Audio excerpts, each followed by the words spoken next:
Բարև ձեզ հետ Էման է, հրավիրում եմ լսել իմ ալիքի կյանքից վերցվածի նոր հեղինակային պատմությունը։ Նրանք կարծում էին, թե ես արդեն լավ չեմ լսում ու չեմ տեսնում, և ինձ կարելի է դուրս շպրտել, ինչպես մի հիվան ու բոլորին ձանձրացրած փողոցային շան։ Թանկագին ընկերներ, խնդրում եմ գրեք, թե որ քաղաքից եք։ Մի մոռացեք բաժանորդագրվել և դնել լայք։ Հաճելի լսումներ։ Անունս Զաբել է, 72 տարեկան եմ և ապրում եմ Վանաձորում։ Առավոտից գիշեր շնչում եմ մեր սարերի թարմոթը։ Միայն թե որդիս չէր էլ պատկերացնում, որ այս պարավի ձեռքի տակ տան փաստաթղթերը պատրաստ են, իսկ հոգում վաղուց ոչ թե դող է, այլ սառը հաշվարկ։ Մեր լորվա կիրճերից փչող քամին երբեմն այնպիսի խոնավություն է բերում, որ ժամանակի ընթացքում դարպասները ժանգոտում են։ Փոխարենը երևի մարդկային հիշողությունն այդ օդն ավելի ամուր է պահում։ Ես այս անկյունային տանն ապրում եմ արդեն 40 տարուց ավելի։ Այն աղյուս առ աղյուս կառուցվել է հանգուցյալ ամուսնուս արտավազդի քրտինքով, ով օրնի բուն աշխատում էր ավտոգեն մաշում, և իմ ձեռքերով, որոնք կոշտացել էին հեռախոսավարուհու աշխատանքից։ Կյանքիս 30 տարին ես անցկացրել եմ ձեռքի կոմուտատորի առջև, միացնելով մարդկանց, լսելով հաղորդագրություններ, որսալով գծի այն կողմում գտնվողների ձայնի երանգները։ Հեռախոսավարուհին շուտ է հասկանում մի պարզ բան. մարդն իր իրական դեմքը ցույց է տալիս հենց այն ժամանակ, երբ վստահ է, թե իրեն ոչ մի կարևոր մեկը չի լսում։ Ես սովորեցի համբերել, սովորեցի դիտել, և ամենակարևորը, սովորեցի ճիշտ զգալ այն պահը, երբ պետք է ընդհատել կապը։ Միայն թե երբեք չես մտածում, որ մի օր ստիպված կլինես կապն ընդհատել սեփական որդուդ հետ։ Սարգիսը տուն վերադարձավ 8 ամիս առաջ։ Թիկունքում 45 տարվա կյանք էր, քայքայված ամուսնություն և սնանկացած ֆիրմա, որից հետո այնպիսի պարտքեր էին մնացել, որ նույնիսկ պատկերացնել չեմ ուզում։ Երբ նա երկու ճամփրուկով ու ծեծված շան դեմքով թաքեց դարպասս, մոր սիրտը, ինչպես միշտ, գլխից ավելի հիմար գտնվեց։ Մեզ միշտ թվում է, թե մեր երեխաներին դեռ կարելի է հավաքել կտորներից, ինչքան էլ նրանք փորձանքների մեջ ընկած լինեն։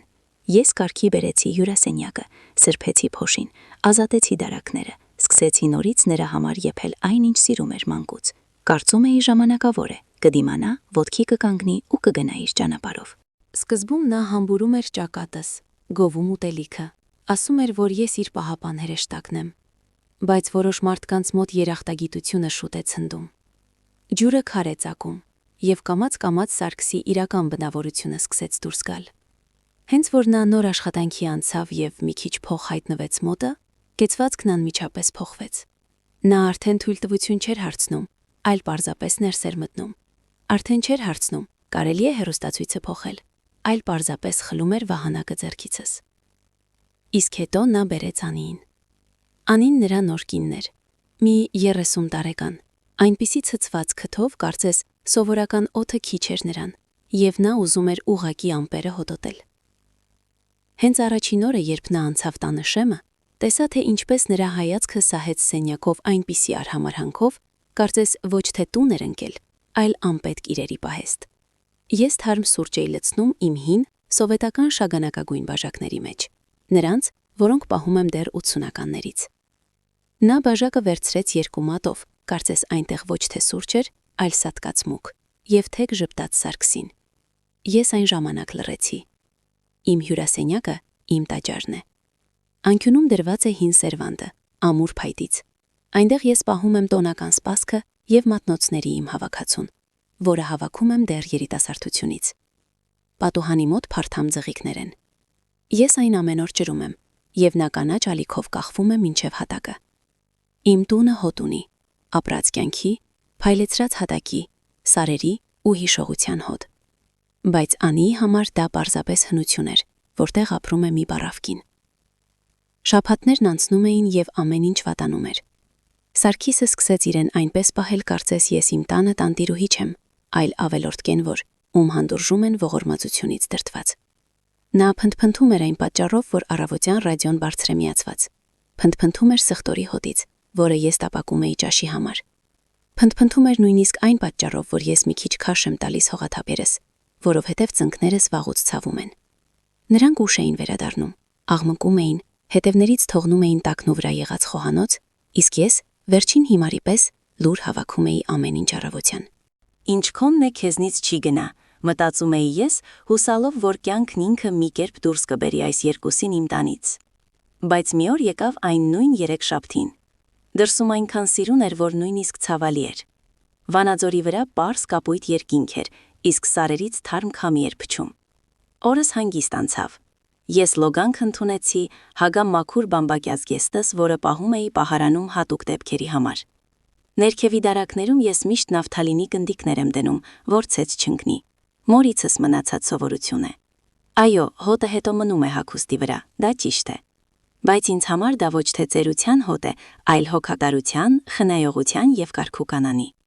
Ես նստած էի հյուրասենյակի բազմոցին, ծանր լուսանկարների ալբոմը ծնկներիս։ Այն նույն մուգ կաշվե կազմով, որտեղ նկարները պահվում են սև անկյունակներով, ինչպես առաջ։ Ես թերթում էի ամուսնուս նկարները, հիշում նրա ժպիտը, զգում էի այն լուռ, այլևս չցավեցնող կարոտը, որը չի տանջում, այլ միայն տաքացնում է կուրծքդ։ Հեռուստացույցն անջատված էր, տանը լռություն էր, եւ հանկարծ մուտքի դուռը բացվեց։ Սարգիսն ու Անին ներս ընկան, բարձր ծիծաղելով։ Նրանից այնպիսի քաղցր, ծանր օծանելիքի հոտ էր գալիս, որ այն միանգամից խլեց եւ լեռնային օդը, եւ իմ տունը։ Նրանք քարացան սենյակի մեջտեղում, երբ տեսան ինձ բազմոցին։ Անիի ժպիտն իսկույն անհետացավ։ Նա դեմքը ծամածրեց, քիթը կնճռոտեց եւ ձեռքով փակեց դեմքը։ Կարծես հիմա պիտի սիրտը խառնի։ Օй, սակո, ձգեց նա իր բարակ տհաճ ձայնով։ Էս ինչ անտանելի հոտ է, կարծես դամբարան բացած հինեն։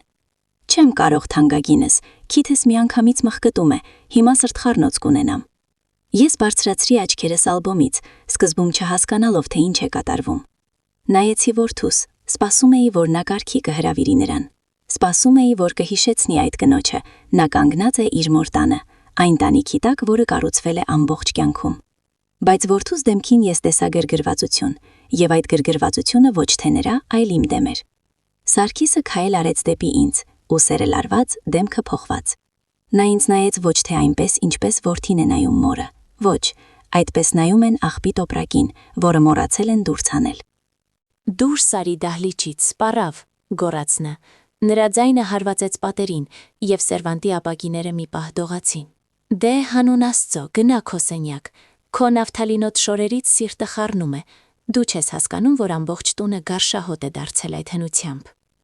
Լռությունը, որը տիրեց այդ խոսքերից հետո, այնքան բարձր էր, որ ես նման բան կյանքումս չէի լսել, կարծես ժամանակը կանգ առավ։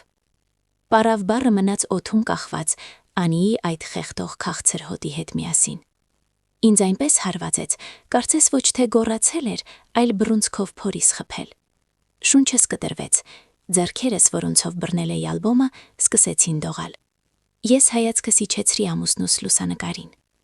Նա նայում էր ինձ դեղնած նկարից, եւ ինձ թվաց տխուր էր։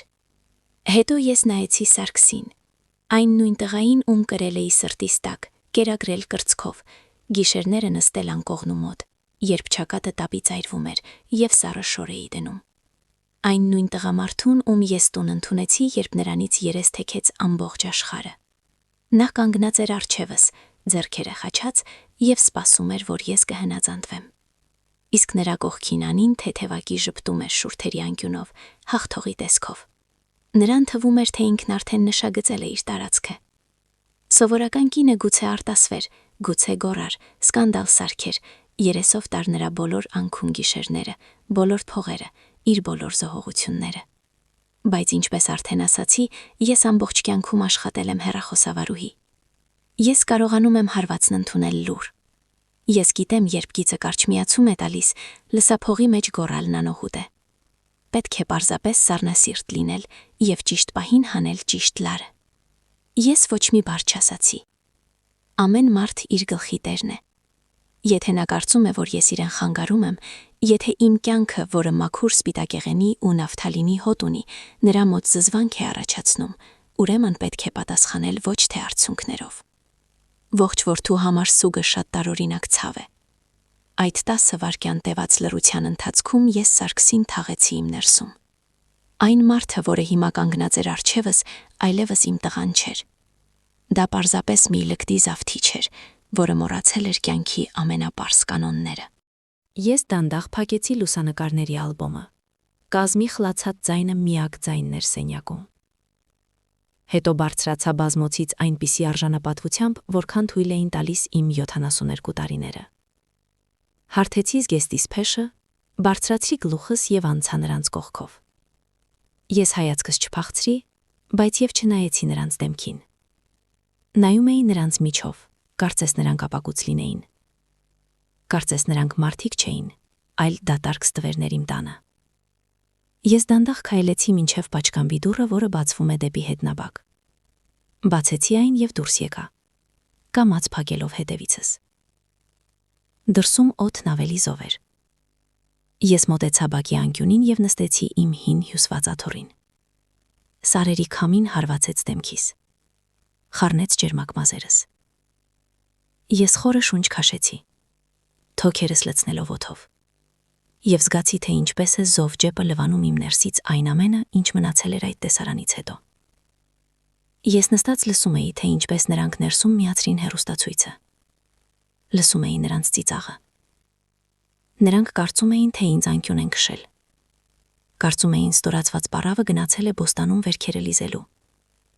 Եվ այդ օրվանից տունն արդեն կարծես իրենցն է։ Ես ձեռքս տարա զգեստիս գրպանը եւ հանեցի բջջային հեռախոսս։ Մատներս դեռ մի քիչ դողում էին, բայց գլուխս պարզ էր ինչպես երբեք։ Ես բացեցի կոնտակտների ցուցակը եւ գտա եղբորս տղայի՝ Ռուբենի անունը։ Ռուբենը, ինչպես մենք ենք նրան ասում, արդեն շատ տարիներ ռիելթոր է աշխատում։ Ջարպիկ մարդ է։ Քաղաքում նրան ճանաչում են։ Եթե հանձն է առնում վաճառել, ուրեմն կվաճառի արագ եւ առանց ավելորդ զգացմունքների։ Ես սեղմեցի զանգի կոճակը եւ հեռախոսը մոտեցրի ականջիս։ Երկու զանգ եւ նա պատասխանեց. Զաբել հորաքույր, այ քեզ անակնկալ։ Բարև ձեզ։ Ամեն ինչ լավ է։ Ռուբենի ձայնը աշխույժ էր, կենթանի։ Ես նայեցի իմ տան տանիքին, որի համար իմ արտավազդը վճարել էր քրտինքով ու կուզեկուզ աշխատանքով։ Նայեցի հյուրասենյակի պատուհանին, որի հետևում երևում էին որդուս ու այն կնոջ ստվերները։ Վստահ, որ արդեն ամեն ինչ իրենց տակ են գցել։ Ռուբեն, ասացի ես, եւ ձայնս հավասար էր։ Առանց մի կաթիլ արցունքի։ Այսօր դեր գրասենյակում ես լինելու։ Այո, իհարկե, ինչ է պատահել։ Օգնություն է պետք է։ Դու դեռ ունես կապեր այն մարդկանց հետ։ Ովքեր տները գնում են միանգամից, կանխիկ կամ փոխանցումով, առանց երկար-բարակ խոսակցությունների։ Կան այդպիսիք։ Կան, իհարկե, բայց ինչի համար է ձեզ դա պետք։ Ես հենվեցի աթոռի թիկնակին եւ զգացի, թե ինչպես է շուրթերիս վրա սառը ժպիտ հայտնվում։ Նրա համար, որ որոշում եմ կայացրել, Ռուբեն, տունն այսօր ևեթ հանիր վաճառքի եւ արագ վաճառիր նրան, ով միանգամից կվճարի։ Եվ ոչ մի բառ այդ մասին քո հորեղբոր տղուն։ Գծի այն կողմում լռություն տիրեց։ Ռուբենը ակնհայտորեն շփոթվել էր, բայց ես արդեն չէի լսում նրա զարմանքը։ Ինձ համար կարևորն այլ բան էր։ Ես հանկարծ շատ պարզ զգացի, որ նրանք գուցեև նստել են իմ բազմոցին, բայց ոտքերի տակ արդեն ոչ մի հուսալի բան չունեն։ Հատակը սկսեց նրանց ոտքերի տակից գնալ հենց այն վայրկյանին, երբ ես սեղմեցի զանգի կոճակը։ Խոսակցությունից հետո ես հեռախոսը հետ դրեցի զգեստիս գրպանը եւ դեռ որոշ ժամանակ նստեցի իմ աթոռին։ Պլաստմասա լարերը խրվում էին ձեռքերիս մեջ, լեռնային քամին խառնում էր մազերս, իսկ հեռվից լսվում էր քաղաքի հանգիստ աղմուկը։ Այս ձայնը միշտ օգնում էր ինձ մտածել։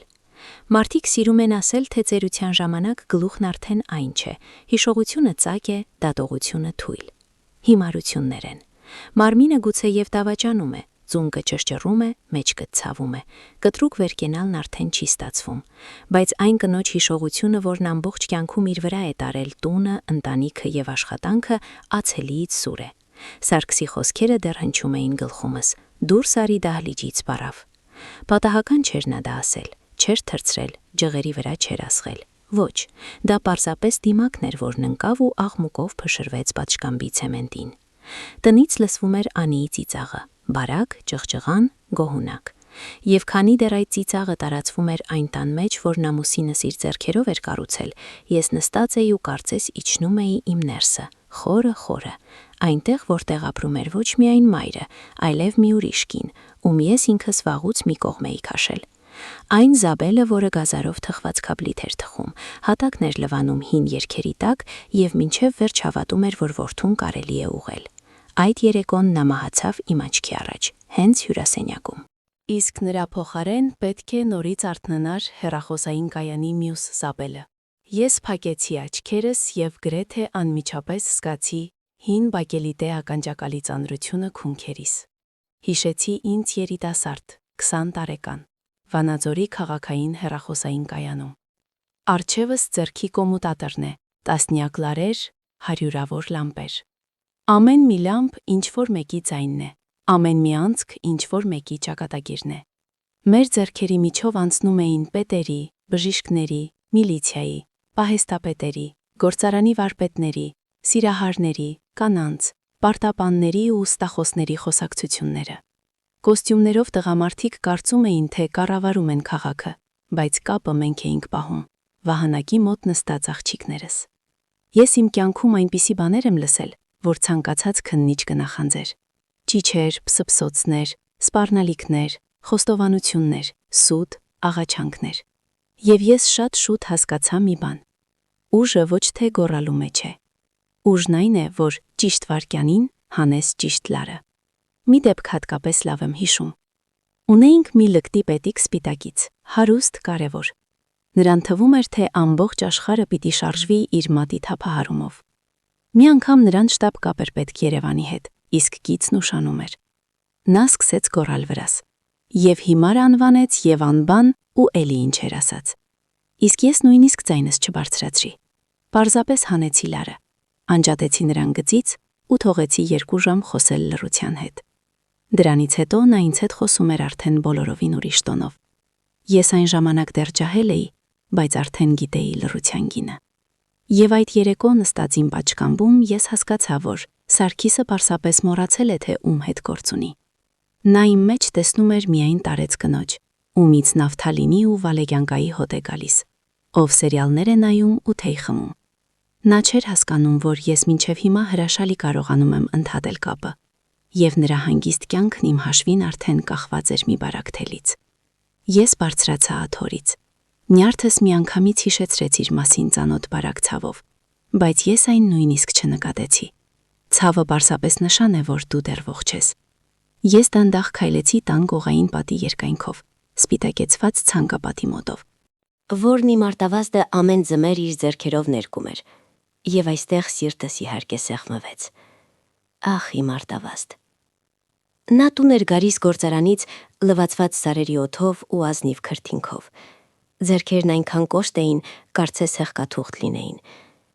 Երբ մենք գնեցինք այս հողակտորը, այստեղ միայն ավազ էր, մոլախոտ ու քամի։ Մենք սկզբում ընդհանրապես բակի փայտե տնակում էինք ապրում, մինչև նա հանգստյան օրերին ու երեկոյան բարձրացնում էր ապագա տան պատերը։ Ես նրա համար շաղախ էի խառնում, աղյուսներն էի տալիս, ինքս մինչև արմունկներս ցեմենտի մեջ էի։ Այն հյուրասենյակի ամեն մի աղյուսը, որտեղից ինձ հենց նոր վռնդեցին, դիպել էր մեր ձեռքերին։ Ասում են ծոցում օծ տաքացնել։ Քանի դեռ դա քեզ հետ չի պատահել, մինչև վերջ չես հասկանում, թե դա ինչպես է այրում։ Սարգիսը չէ, որ միշտ ունեցել է ամեն ինչ, ինչ մենք կարող էինք նրան տալ։ Շքեղ չէր, ոչ, բայց ոչ ոքից պակաս չէր։ Արտավազդը մեջքներ կոտրում, որ նրան լավ դպրոց ուղարկի։ Միշտ կրկնում էր. իմ տղան պարկեր չի կրելու, նա գլխով է աշխատելու, կաբինետում է նստելու, օթորակիչի տակ։ Պարկեր Սարգիսն իրոք չկրեց, բայց իրերի գինն էլ այդպես էլ չիմացավ։ Ինչ-որ ֆիրմաներ էր բացում, սնանկանում էր, ամուսնանում, բաժանվում, միշտ այն մարդու տեսքով, ում բոլորը պարտական են։ Եվ ահա հիմա իմ տուն է բերել այս տիկնիկին, որ նա տրորի այն հատակը, որն իր հայրն իր ձեռքերով է լցրել։ Ես հասա տան դրանը, որը տանում էր դեպի ննջասենյակների միջանցքը, եւ ներս մտա կամաց, առանց թաքելու։ Երեկոյան տունը հոտ ուներ, սարերի, շոգի, մի քիչ խոնավացած պատերի եւ Անիի այդ կպչուն օծանելիքի, որը կարծես ներծծվել էր վարագույրների մեջ։ Նրանք խոհանոցում էին։ Ես կանգնեցի մուտք միջանցքում եւ ականջ դրեցի։ Սակո, դու պետք է ազատվես նրա այս չուգունեկած ցաներից, ձգում էր Անին իր քթի մեջ խոսող ձայնով։ Սա ուղղակի սարսափելի է։ Սև են, ծանր, վրայից ինչ-որ բաներ են թափվում։ Ես սրանց մեջ չեմ եփելու։ Ես վաղը նոր հավաքածու կպատվիրեմ, տեսել եմ սիրուն բեժ գույնի, իսկ այս հնությունը պետք է դեն նետել։ Կնետեմ, պատասխանեց որդիս այնքան մեղմ, որ ես չէի հավատա, եթե ինքս չլսեի։ Հենց վաղը կնետեմ, մենք ընդհանրապես այստեղ ամեն ինչ կամաց-կամաց մեր ուզածով կփոխենք։ Նա նույնիսկ չի էլ նկատի, նա իր սենյակից գրեթե դուրս չի գալիս։ Ես շպտացի մթության մեջ, սառը առանց ուրախության։ Ոչ թե կաթսաների համար իհարկե, չնայած դրանց համար նույնպես։ Իմ չուգունե կաթսաները Արտավազդը ժամանակին վերել էր ինձ համար մի 30 տարի առաջ։ Նրանց մեջ ես բոր չեմ եփել, տապակած կարտոֆիլ, միս եմ պատրաստել, ընտանիքիս կերակրել։ Բայց խնդիրն արդեն սպասքը չէր։ Խնդիրն այն էր, որ նրանք մտովի արդեն ինձ թաղել էին եւ բաժանում էին իմ ունեցվածքն այնքան հանգիստ, կարծես ես իրոք միայն խանգարում էի իրենց ապրել։ Ես չգնացի խոհանոց, սկանդալ չսարքեցի, չկռվեցի, հին փորձված աղվեսին սուտ խոսքերով չսխափի, իսկ ես չէի պատրաստվում կաթսաների համար կռվել խոսքերով։ Ես լուր հասա իմ սենյակ, դուրը բանալիով փակեցի եւ միացրի մահճակալի մոտի լամպը։ Իմ անկյունը միանգամից գրկեց ինձ լավանդայի, մաքուր սպիտակեղենի եւ նույն նավթալինի այն նուրբ հոտով, որն ինձ համար միշտ կարգուկանոնի հոտ էր, իսկ նրանց համար ծաղրանքի առիթ։ Ես մոտեցա իմ ծանր պահարանին, այն կանգնած է որպես բերդ, կես սենյակի չափ։ Բացեցի կենտրոնական դուռը, մի կողմ քաշեցի զգեստները, սվիտերները եւ այն վերարկուները, որոնք մեզ մոտ հարավում գրեթե չեն հագնում։ Ամենախորը անկյունում բրդյա վերմակների տակ դրված էր իմ գաղտնիքների տուփը, դանիական թխված քապլիտների կապույտ տուփը։ Իմ սերնդի ցանկացած նորմալ կնոջ մոտ նման տուփն անպայման վերածվում է ամենակարևոր իրերի պահոցի։ Ես այն հանեցի, դրեցի մահճակալին, բացեցի կափարիչը։ Վերևում, ինչպես եւ կարգն է, քողարկման համար դրված էին թելի կոչեր, ասեղներ, կոճակներով տոպրակ, չափերի ժապավեն։ Ես այդ ամենը զգուշությամբ հանեցի, հետո բարձրացրի ստվարաթղթե կեղծ հատակը, որը ժամանակին ինքս էի կտրելու հարմարեցրել։ Եվ դրա տակ գլխավորն էր, հաստ շագանակագույն ծրարը, եզրերից արդեն ժամանակի հետ մաշված։ Այն վերցրի երկու ձեռքով եւ նստեցի մահճակալին։ Թղթերը հին էին, կնիկներով, ստորագրություններով, նոտարական նշումներով, գրասենյակային եւ ժամանակի այդ հատուկ հոտով։ Մեր հողամասը անկյունային է, մեծ։ Այս տարիների ընթացքում թաղամասը բոլորովին փոխվել է։ Ժամանակին այստեղ լռություն ու դատարկություն էր, իսկ հիմա առևտրի կենտրոնը քարի շպրտոցի հեռավորության վրա է։ Սարերին ու կենտրոնին մոտ է։ Այստեղ հողը վաղուց արդեն ոսկու արժեք ունի։ Ռուբենը մի անգամ չէ որ ասել է ինձ, թե նման հողամասի համար կառուցապատողները միմյանց կոկորդ կկրծեն, բայց գլխավոր իմաստը գումարը չէր, գլխավորը սեփականատիրոջ անունն էր։ Արտավազդի մահից հետո մենք ձևակերպեցինք ժառանգությունը։ Սարգիսն այն ժամանակ վազվզում էր իր առաջին ֆիրմայի հետ, երազում էր արագ բարձրանալ։ Նրան փող էր պետք, եւ մենք այն ժամանակ նոտարի մոտ գործարք կնքեցինք։ Ես վերցրի իմ խնայողությունները, ավելացրի ամուսնուս մահից հետո ստացած ապահովագրական վճարները եւ Սարգսից գնեցի տան նրա բաժինը։ Նա հրաժարական ստորագրեց ամեն ինչ սեփական ձեռքով, առանց հարկադրանքի ստացավ գումարը եւ հեռացավ գոհ, կարծես մեծ շահում էր ունեցել։ Այն ժամանակ նա դեռ ծիծաղում էր ու ասում, թե ոչինչ, հետո տունը միևնույն է նորից իրենը կդառնա, երբ ես մեռնեմ։ Նա միշտ իմ մահվանը վերաբերվել է որպես ապագա դրամական վճարման։ Ես ամբողջությամբ բացեցի թուղթը։ Սպիտակի վրա սևող գրված էր. Սեփականատեր Զաբել Վասիլի։ Ոչ մի համատեղ բաժին, ոչ մի վիճելի իրավունք, ոչ մի ելք։ Տունը իմն է, հողը իմն է, պատերը իմն են։ Իսկ Սարգիսը, թե ըստ օրենքի, թե ըստ խղճի, ընդամենը ժամանակավոր բնակիչ էր, ում ներս էին թողել խղճահարությունից դրդված։ Ես շարունակեցի թերթել թղթերը։ Այնտեղ տան եւ հողի հարկի անդորագրերն էին, խնամքով ամրացված կարիճով, հայ փոստի վճարման կտրոններով։ Ամեն ինչ վճարված էր իմ կողմից եւ ժամանակին։ Լույսը, ջուրը, գազը, ամեն ինչ իմ անունով էր, ամեն ինչ վճարված իմ թոշակից։ Այն 8 ամիսների ընթացքում, որ Սարգիսն ապրեց ինձ մոտ, պոչը քաշած վերադառնալով, նա այս տան վրա ոչ մի լումա չներդրեց։ Նա չգիտես ինչու որոշել էր, որ եթե հանգստյան օրերին մի երկու շիշ գարեջուր բերի ու ինտերնետի փողը տա, ուրեմն արդեն տանտեր է։ Ես թղթերն ավելի խնամքով դասավորեցի եւ ձեռքսը մեկնեցի դեպի հարդարման սեղանը։ Առաջին դարակում իմ սև նոթաթեթրն էր։ Ես այն մարդկանցից եմ, ով ամեն ինչ ֆիքսում է թղթի վրա։ Այս 8 ամիսների ընթացքում քանի դեռ Սարգիսը կարծում էր, թե ես միայն խոհարարական հաղորդումներ եմ նայում ու չորահաց կրծում, ես դիտում էի։ Նա բերում էր փոստը, բացում ծրարները, տրորում դրանք ու գցում աղբամանի հատակը։ Երբ նա գնում էր, ես այդ թղթերը հանում էի, հարթեցնում ու կարդում։ Բանկերի նախազգուշացումները, վարկերի ուշացումները, բռնագանձման նամակները, ֆիրմայի պարտքերի մասին ծանուցումները։ Ես բացեցի նոթատետրը։ Այնտեղ ամեն ինչ գրված էր, որ բանկերը, ինչ գումարներ, ինչ ամսաթվեր, ով է զանգել, ինչ է փնտրել։ Սարգիսը միջև ականջները պարտքերի մեջ էր։ Նոր աշխատանքը նրան տալիս էր այնքան, որ սովից չմեռնի ու մի քիչ ծակերը փակի, բայց ոչ երբեք շքեղ ապրելու համար։ Այն ամենը, ինչ նա ձևացնում էր Անիի առաջ, ինքնավստահ գործարար, հեռանկարներով տղամարդ, իրավիճակի տեր, զուտ փուչիկ էր։ Նա նրան իմ տուն բերեց ոչ թե նրա համար, որ ուզում էր մորը ծանոթացնել սիրած կնոջ հետ։ Նա բերեց նրան, որովհետև այլևս տեղ չուներ տանելու։ Վարձով տված ստուդիայից նրան դուրս էին շպրտել պարտքերի պատճառով։ Իսկ կարգին բան վարձել նա չէր կարող։ Իսկ այս տիկնոջ պահանջներն այնպիսին էին, կարծես նա ամբողջ կյանքում ապրել էր Երևանի հյուսիսային պողոտայում։ Ես նրա փրկողակն էի, եւ այդ հիմարը որոշեց դանակով ծակել օղակը, որովհետև տեսեք, նրան դուր չէր եկել դրագույնը։ Ես փակեցի նոթատետրը։ Պատկերն ամբողջացավ։ Իշխանությունն այն մարդու ձեռքում չէ, ով սենյակում ամենաբարձրն է գոռում։ Իշխանությունն այն մարդու ձեռքում է, ով ունի բանալիները, փաստաթղթերը եւ համբերությունը։ Նրանք իհարկե կարող էին լինել ավելի ջահել, կարող էին լինել ավելի լկտի, կարող էին պլաններ կազմել, թե ինչպես են քանդելու պատերն ու տեն նետելու իմ իրերը։ Բայց իմ կողմից օրենքն էր, տունը եւ այն կնոջ փորձը, ով 30 տարի քանդել է լարերի վրայի ուրիշի կապերը։ Ես մոտեցա հայելուն եւ նայեցի արտացոլանքիս։ Նոսր մակմազեր, կնճիռներ շուրթերի մոտ, պիգմենտային բծեր ձեռքերի վրա։ Հասարակությունը նայում է նման կնոջն ու տեսնում թուլություն։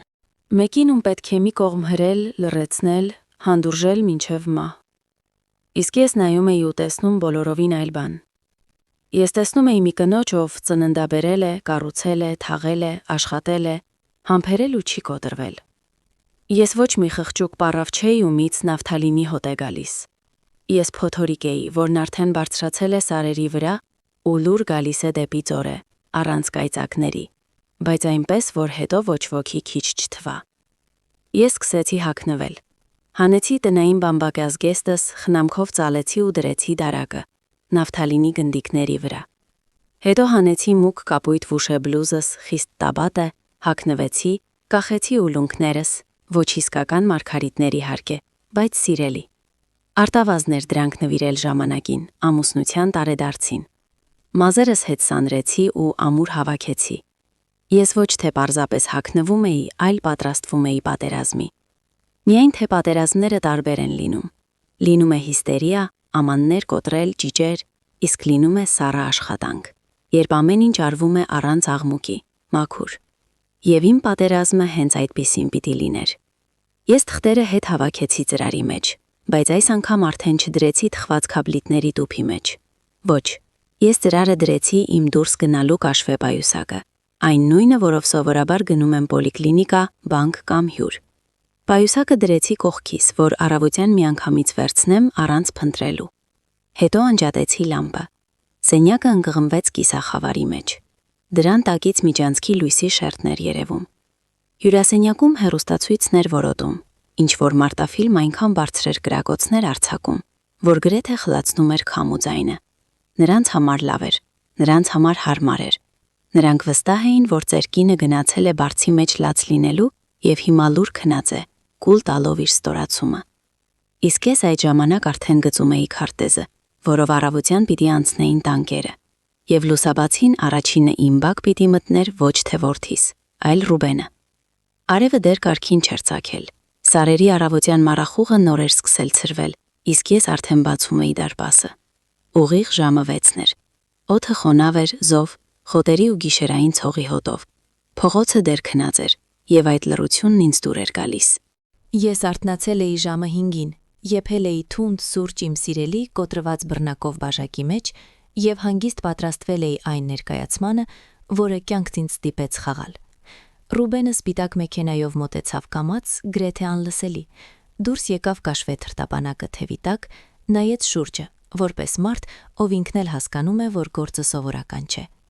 Ես ձեռքով արեցի նրան։ Նա արագ մտավ բակ, եւ մենք լուր անցանք խորքը, պաճկամբ, ննջասենյակների պատուհաններից հեռու, որտեղ որդիս ու իր տիկինը դեռ քնած էին այն մարդկանց քնով, ովքեր վստահ են, թե ամբողջ աշխարհն արդեն իրենց ոտքերի տակ է։ Ռուբենը բացեց թղթապանակը, հանեց թղթերը, բայց նայում էր ոչ թե դրանց, այլ ինձ, եւ նրա աչքերում ամեն ինչ կար, եւ տագնապ, եւ խղճահարություն, եւ անվստահություն։ Ես չեմ սիրում, երբ ինձ խղճում են։ Զաբել հորաքույր, կամաց ասաց նա, ուղղելով ակնոցը։ Դուք հաստատ սա ուզում եք։ Տունը չէ, որ ձեր ամբողջ կյանքն է։ Դու ու Արտավազդը այստեղ։ Արտավազդը գերեզմանոցում է պառկած, ընդհատեցի ես նրան հանգիստ, բայց այնպես, որ նա միանգամից լռեց։ Իսկ իմ կյանքը պատերի մեջ չէ, իմ կյանքը իմ գլխում է, իմ ձեռքերում ու հիշողության մեջ։ Աղյուսներն իմ հարազատը չեն, պատը սիրտ չունի։ Ասացի վաճառում ենք, ուրեմն վաճառում ենք, եւ արագ։ Նա կուլ տվեց թուքը, հասկացավ, որ իր առջև արդեն այն հորաքույրը չէ, ով նոր տարուն սեղանին խաշլամա էր դնում ու ուրախանում, որ ամբողջ ընտանիքը հավաքվել է։ Իր առջև նստած էր մի կին, ով որոշում է կայացրել եւ հետ չի դառնա։ Ես երեկոյան խոսել եմ մի շինարարական ընկերության մարդկանց հետ, ասաց նա արդեն գործնական տոնով։ Նրանք վաղուց աչք ունեն ձեր հողամասի վրա, անկյունային է, մեծ, կենտրոնին մոտ, լավ թաղամաս է։ Ուզում են գնել շենք սարքելու համար։ Եթե պետք է արագ եւ փոխանցումով միանգամից, նրանք շուկայականից էժան կվերցնեն, բայց միևնույն է գումարը շատ լուրջ է։ Մաքուր դուրս է գալիս 100 միլիոն դրամ։ Ես նույնիսկ աչք չթարթեցի։ Ժամանակին իմ Արտավազդը նման թվից պարզապես կնստեր աթոռին ու երեսին խաչ կքաշեր։ Նա այնպիսի գումար էր, որով կարելի էր հանգիստ լավ բնակարան գնել, փակել ծերության բոլոր վախերը, վճարել բժիշկներին, ապրել առանց ստորացման ու չհաշվել ամեն լուման մինչև թոշակ։ Հարմար է, ասացի ես, բայց երկու պայման ունեմ։ Առաջինը, գումարը պետք է լինի իմ հաշվին ոչ ուշ, քան 2 օրից։ Երկրորդը, դու հենց այսօր ինձ համար բնակարան ես գտնում, փոքր, 2 սենյականոց, երկրորդ հարկում, վերելակով շենքում, որ թաղամասը հանգիստ լինի եւ որ պատրաստի լինի, առանց վերանորոգման ու վարպետների հետ ավելորդ գլխացավանքի։ Միանգամից կվճարեմ։ Ռուբենը նույնիսկ շուրթերի անկյունով ժպտաց։ Սիրում եմ ձեզ, Զաբել հորաքույր, դուք նման հարցերում ցանկացած տղամարդուց ամուր եք։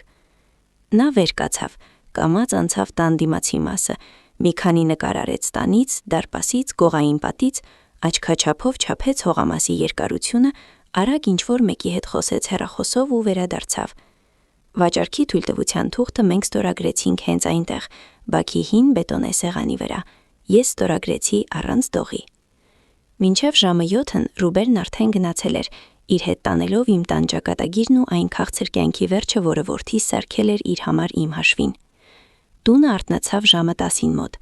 Սկզբում լսեցի ցնցուղի ջրի ձայնը, հետո քայլեր միջանցքում, հետո նրանց քրքիջը։ Ես արդեն նստած էի խոհանոցում ու սխտոր էի մաքրում սրբիչը դրած ծնկներիս։ Ինձ պետք էր նորից հագնել լուռ, հարմար ճնշված մորդերը։ Թող կարծեն, թե ես կոտրվել եմ, թող ուրախանան ժամանակից շուտ։ Սարգիսը մտավ խոհանոց քունը գլխին, ուռած դեմքով։ Նրա հետևից ներս սահեց Անին իր վարդագույն ատլասե խալաթով, որը երևի ավելի թանկ արժեր, քան որդիս կեսամսում ստանում էր։ Նա մի առանք հայացք նետեց վրաս ու գնաց դեպի սուրճի մեքենան։ Բարի լույս որդիս, ասացի ես հանգիստ, աչքերս չբարձրացնելով սխտորից։ Նա ինչ-որ բան քրթմնջաց քթի տակ, բացեց սառնարանը, իսկ Անին հանկարծ քարացավ խոհանոցի մեջտեղում, ձեռքերը հենեց կոնքերին ու նայեց գազօջախին։ Այնտեղ դրված էր իմ ճուգունեկացան, մաքուր, փայլեցված, ինչպես միշտ։ Սարգիս, ես քեզ երեք չասացի սա հեռացնել, դժգոհությամբ ձգեց նա։ Էս ինչ սարսափելի խոհանոցում, ես չեմ պատրաստվում եփել այս սև մղձավանջի մեջ, կարծես գոմից բերած լինի։ Որդիս շրխկոցով փակեց սառնարանի դուռը, ծանր շունչ քաշեց, մոտեցավ օջախին, վերցրեց կաթսաս, այն նույնը, որն Արտավազդը բերել էր ինձ համար, որի մեջ ես նրա համար ճաշ էի եփում, կերակրում էի այս նույն անշնորհակալ որդուն, իր ամբողջ կյանքում, եւ պարզապես բացեց լվացարանի տակի դռնակը, որտեղ աղբամանն էր, ու շպրտեց այնտեղ։ Մետաղի հարվածը պլաստմասային հնչեց այնպես, կարծես կրծքիս ինչ-որ բանով խփեցին։ Ամեն ինչ լավ է, ասաց նա, Կարծես մի ճիշտ ու հաճելի բան էր արել։ Հետո կտանեմ աղբը կթափեմ, մի ջղայնացիր։ Հետո շրջվեց դեպի ինձ և նրա դեմքին այն նույն գարշելի ինքնավստահությունն էր, ով կարծում է, թե արդեն հաղթել է։ Մամ, վաղը մեր մոտ կգա Անիի ծանոթ դիզայները, հյուրասենյակի պատն ենք քանդելու ու այդ հին սերվանտը դուրս հանենք, միայն տեղ է զբաղեցնում։ Սկսիր կամաց-կամաց քո ապակիներն ու մանր-մունր իրերը հավաքել քո սենյակ։ Մեզ այստեղ տարածք է պետք։ Ես շարունակում էի սխտոր մաքրել։ Դանակը ձեռքիս մեջ ոչ մի անգամ չդողաց։ Ես արդեն գիտեի բարկացյունը թույն է, որը վնասակար է ինքդ քեզ համար խմելը։ Ես խորը շունչ քաշեցի, կուլ տվեցի այն ամենը, ինչ բարձրացել էր կոկորդս, և ընդունեցի ամենահնազանդ, ամենահամակերպված դեմքը, որին ընդունակ էի։ Լավ, Սարգիս ջան, ասացի ես կամաց, կհավաքեմ։ Այ քեզ ծիծաղելի բան, լիարժեք առավելության զգացումը։ Երբ դու գիտես, որ արդեն թշնամու կոկորդից բռնել ես, նրա լկտիությունը դադարում է քեզ կպչել։ Ես վեր կացա, ասացի, որ գնում եմ դեղատուն ճնշման դեղեր առնելու ու գնացի դեպի դուռը։ Մեկ էլ ապակյա շշով հանքային ջուր վերցրեք, գոռաց հետևիցս Անին։ Միայն ապակյա, խնդրում եմ, պլաստմասայից ես չեմ խմում։ Իհարկե, պատասխանեցի ես առանց շրջվելու, բայց դեղատուն չգնացի։ Ես անկյունից տաքսի նստեցի ու գնացի ուղիղ նոտարի մոտ, կենտրոն։ Ռուբենն արդեն սպասում էր ինձ մուտքի մոտ։ Նրա կողքին կանգնած էր մի ջահել տղամարդ, լավ կոստյումով, գործնական թղթապանակով, չափից դուրս խնամված ժպիտով ու այն քաղաքավարի ձայնով, որով սովորաբար խոսում են տարեցների հետ, երբ կարծում են, թե նրանց ամեն ինչ պետք է 2 անգամ կրկնել։ Ես լուր ներս մտա։ Զով կաբինետում թղթի, օթորակիչի ու ուրիշի փողերի հոտ էր գալիս։ Տղամարդը սկսեց բացատրել գործարքի պայմաններն այնքան դանդաղ, կարծես առջևը ոչ թե ես էի նստած, այլ մի մարդ, ով ընդհանրապես չի հասկանում, թե ինչ է ստորագրում։ Ես չընդհատեցի։ Պարզապես վերցրի թղթերն ու ինքս կարդացի ամեն ինչ, առաջին տողից մինչև վերջինը։ Գումարը, ժամկետները, հողամասի տվյալները, տունն ազատելու պայմանները, իմ հաշվեհամարի տվյալները։ Հետո նա ինձ մեկնեց գրիչը։ Ես վերցրի այն ու ստորագրեցի. ամուր, հավասար, առանց դատանվելու։ Զաբել Օրբելյան։ Փոխանցումը կկատարվի այսօր ճաշից հետո, ասաց ընկերության ներկայացուցիչը, թղթերը դնելով թղթապանակի մեջ։ 3 օրից մեր մարդիկ կդնեն ցանկապատը և կսկսեն քանդման նախապատրաստական աշխատանքները։ Քանդում բառը խփեց կրծքիս, բայց ոչ այնպես, ինչպես առաջ։ Ցավ պատճառում է ոչ թե աղյուսը, այլ դավաճանությունը։ Պատերը կարելի է քանդել, արժանապատվությունը ոչ։ Նոտարից հետո մենք Ռուբենի հետ գնացինք բնակարանը նայելու։ Այն նորակառույց շենքում էր, սարերին մոտ հանգիստ թաղամասում։ Լուսավոր մուտք, մաքուր վերելակ, երկրորդ հարկ։ Երբ Ռուբենը բացեց դուռը, ես զգացի այնպիսի լռություն, որը չէի զգացել արդեն 8 ամիս։ Բնակարանում նոր ներկի ու մաքրության հոտ էր գալիս։ Ընդարձակ հյուրասենյակ, ապակեպատ պաճկամփ, խոհանոց արդեն տեղադրված պահարաններով, 2 հարմար լուսավոր սենյակ, ոչ մի խեղդողոց անելիք, ոչ մի օտար կոշիկ միջանցքում, ոչ մի լարվածություն, պարզապես նոր տեղ, որտեղ ոչ ոք ինձ չի ասի, թե ինչ հոտ ունենամ կամ որտեղ նստեմ։ Տանտեղը վաղուց է վաճառում, ասաց Ռուբենը։ Եթե այսօր վերցնում ենք, նա զիջում է 15 միլիոն բոլոր թղթերով։ Վերցնում ենք, ասացի ես, բայց այսօր չեմ տեղափոխվի, ես դեռ մի գործ ունեմ ավարտելու։ Տուն վերադարձա ճաշից հետո, ճանապարհին իրոք մտա խանութ, ու այդ քմահաճ անձնավորության համար 2 շիշ ջուր առա, ապակյա շշով։ Դիմակը պետք էր պահել մինչև վերջին վայրկյանը։ Բացեցի դարպասը, մտա բակ ու միանգամից աղբամանի մոտ տեսա մի մեծ սև տոպրակ։ Մի կողմը պատռվել էր, ես մոտեցա։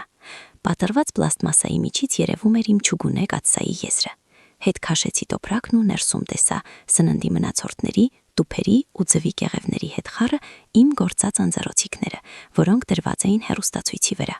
բաղադրատոմսերով հին ամսագրերը և էլի մի քանի մանրուքներ տնից։ Նրանք չէին սպասել։ Նրանք արդեն սկսեին տնից մաքրել այն ամենը, ինչ հիշեցնում էր իմ մասին։ Կարծես ես ոչ թե ողջ կինեմ, այլ մի հիշողություն, որը կարելի է գոգաթյակով հավաքել ու թափել աղբանոցը։ Ես փակեցի աչքերս ու շնչեցի օդը։ Զով, խոնավ, ծանր։ Կրծքիս մեջ ինչ-որ բան դողաց։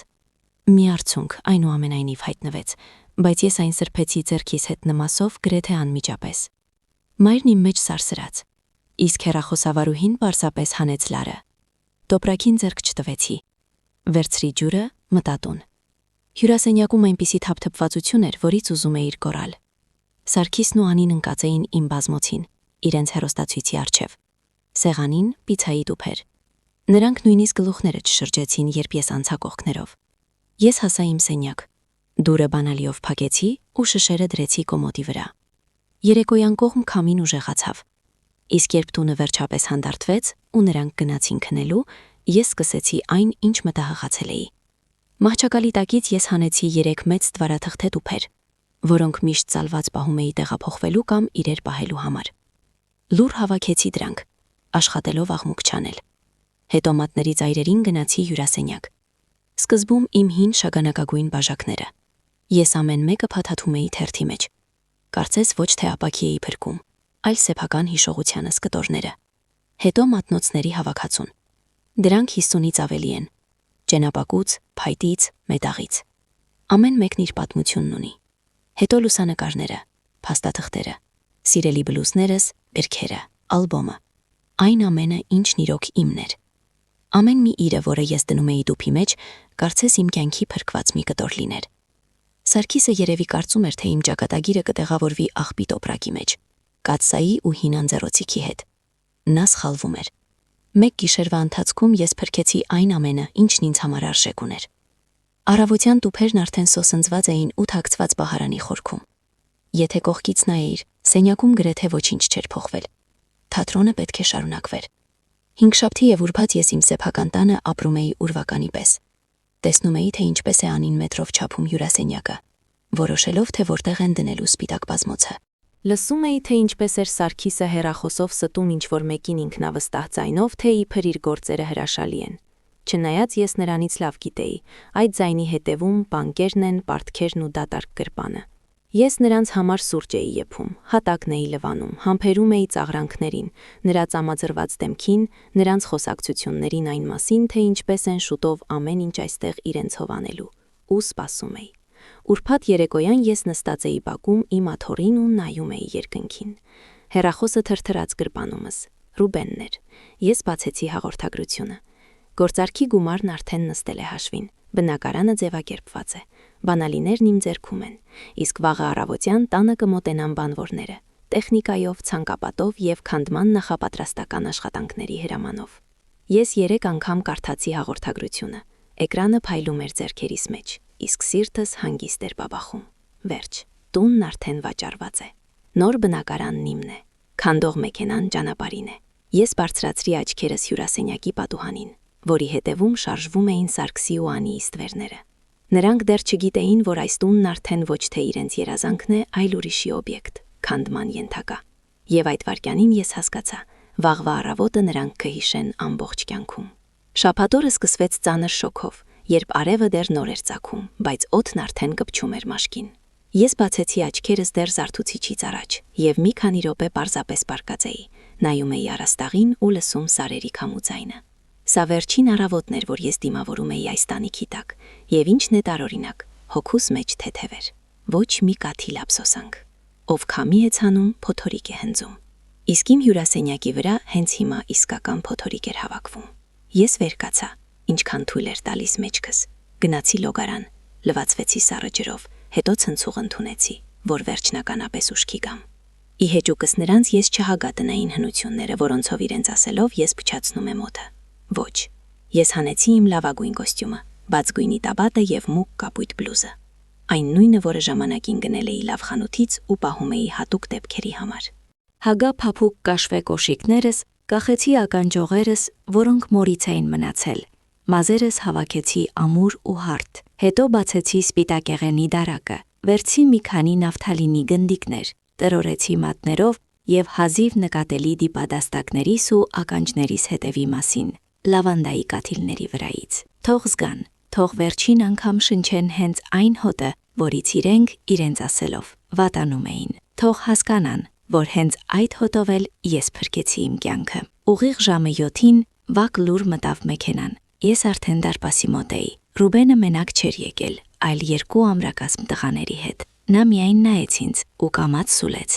Զաբել հորաքույր, այսօր ուղակի տնորենի տեսք ունեք։ Այդպես էլ կա, ասացի ես։ Միայն թե կամաց, այն 2-ը դեռ քնած են։ Նա համբուրեց չակատս, իսկ ես լայն բացեցի դարպասը։ Բակը լուռ էր, միայն պտերն էր շարժվում առավոտյան քամուց։ Տղաները մատների ծայրերին մտան տուն, անցան իմ սենյակ ու դուրս բերեցին այն 3 տուփերը, որոնք հավաքել էի գիշերը։ Այնտեղ իմ կյանքն էր, իմ բաժակները, լուսանկարները, մատնոցները, զգեստները, թղթերը։ Այն ամենը, ինչը չէր կարելի թողնել հոշոտման։ Ես չվերցրի ոչ մահճակալը, ոչ բազմոցը, ոչ պահարանը։ Ինձ պետք չէին իրեր, որոնք ներծծված էին ստորացմամբ։ Ես արդեն ունեի նոր բնակարան, մաքուր, լուռ, դատարկ պահարաններով ու սարերի տեսարանով։ Իսկ մնացած ամեն ինչը թող մնա այստեղ եւ պատերի հետ միասին գնա քանդման մեքենայի տակ։ 15 րոպե անց տուփերն արդեն մեքենայի մեջ էին։ Ռուբենը գրպանից հանեց բանալիների կապոցը թափանցիկ կախազարդով ու դրեց ափիս մեջ։ Ահա հորաքույր, ձեր նոր բանալիները։ Ես այնքան ամուր սեղմեցի դրանք, որ մետաղը խրվեց մաշկիս մեջ։ Գնա, ասացի ես։ Տար իրերը, դիր բնակարանում ու սպասիր։ Ես ուշ կգամ։ Այստեղ դեռ մի գործ ունեմ ավարտելու։ Ռուբենը հասկացողությամբ ժպտաց։ Նա հիմար չէր, ավելուրդ ոչինչ չհարցրեց։ Միայն ձեռքով արեց տղաներին, նստեց խեքին ու գնաց։ Ես փակեցի դարպասը, վերադարձա խոհանոց ու ինձ համար թունդ սուրճ եփեցի։ Տունը դեռ քնած էր։ Ես նստեցի սեղանի շուրջ, վերցրի իմ հին, կոտրված բռնակով բաժակը եւ սկսեցի սպասել։ Ժամը 8-ից կեսներ, վայրկյանացույցը հանգիստ առաջ էր գնում։ Իսկ դրա հետ մեկտեղ ավարտվում էր նաև նրանց քաղցր կյանքն իմ տանը։ Լսվեցին սկստացող քայլեր։ Սարգիսը մտավ խոհանոց, քնած, տրորված, շորտերով ու առանց շապիկի։ Փորը դուրս ընկած, աչքերը մթագնած։ Նրա հետևից Անին, իր փայլուն խալաթով, հեռախոսը ձեռքին արդեն ինչ-որ բան էր թերթում էկրանին։ Ես նստած էի ուղիղ, բաժակը ձեռքիս ու պայուսակը ծնկներիս։ Սարգիսը կանգ առավ դրան մոտ, նայեց վրաս։ «Էս ուր ես սարքվել զարդարվել, մամ, թաղման ես գնում»։ «Գրեթե», պատասխանեցի ես ու մի կում սուրճ խմեցի։ Անին նույնիսկ գլուխը չբարձրացրեց։ «Սարգիս, չմոռանաս, այսօր ժամը 10-ին դիզայները պիտի գա», ասաց նա իր ձգվող ձայնով։ Նա ցույց կտա, թե ինչպես է ավելի լավ բաց պլանավորում անել։ Եվ պետք է վերջապես չափել բարի պահարանի տեղը, երբ այդ տգեղ սերվանտը դուրս հանենք։ Սարգիսը բացեց սառնարանը, հանեց հյութի շիշն ու սկսեց խմել հենց բերանից։ «Ամեն ինչ կանենք, մի անհանգստացիր։ Երեք արդեն ասացի պարավին, թող սկսի իր թափթփուկները հավաքել»։ Նրանք խոսում էին իմ մասին այնպես, կարծես ես մարդ չէի, այլ ինչ-որ անկյունում դրված պահարան։ Միայն թե նրանց հաշվարկը արդեն րոպեների վրա էր։ Եվ ուղիղ ժամը 9-ին տունը ցնցվեց։ Սկզբում լսվեց ծանր մետաղական դղրդյուն։ Կարծես փողոցում տանկ էր կանգնել։ Պատուհանները դողացին, սերվանտի ապակիները զնգացին։ Հետո լսվեցին տղամարդկանց ձայներ, շղթաների ձայն, մետաղի հարվածներ ասֆալտին։ Անին ճչաց, ու քիչ էր մնում հեռախոսը վայր գցեր։ Սարգիսը յութով խեղդվեց ու հայհոյեց։ «Էս ինչ սատանայություն է»։ Նա դուրս թրավ միջանցք, նրա հետևից Անին։ Իսկ ես չէի շտապում։ Հանգիստ դրեցի բաժակը լվացարանի մեջ, ուղեցի բլուզս։ Պայուսակս գցեցի ուսիս, ու միայն այդ ժամանակ գնացի դեպի պատշգամբ։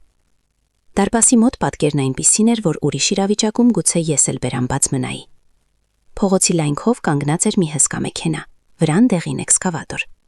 Իմ ցանկապատի երկայնքով արդեն բեռնաթափում էին մետաղական մասերը։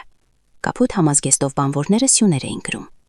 Ինչ-որ մեկը հորատում էր ասֆալտը, մյուսները խոսում էին ռադիոկապով։ Սարգիսը կանգնած էր դարպասի մոտ, կարճած ծողերից, ու գոռում էր այնպես, կարծես դա կարող էր ինչ-որ բան փոխել։ «Էй, ուր եք գալիս»։ Հասցեն շփոթել եք, սա իմ տունն է,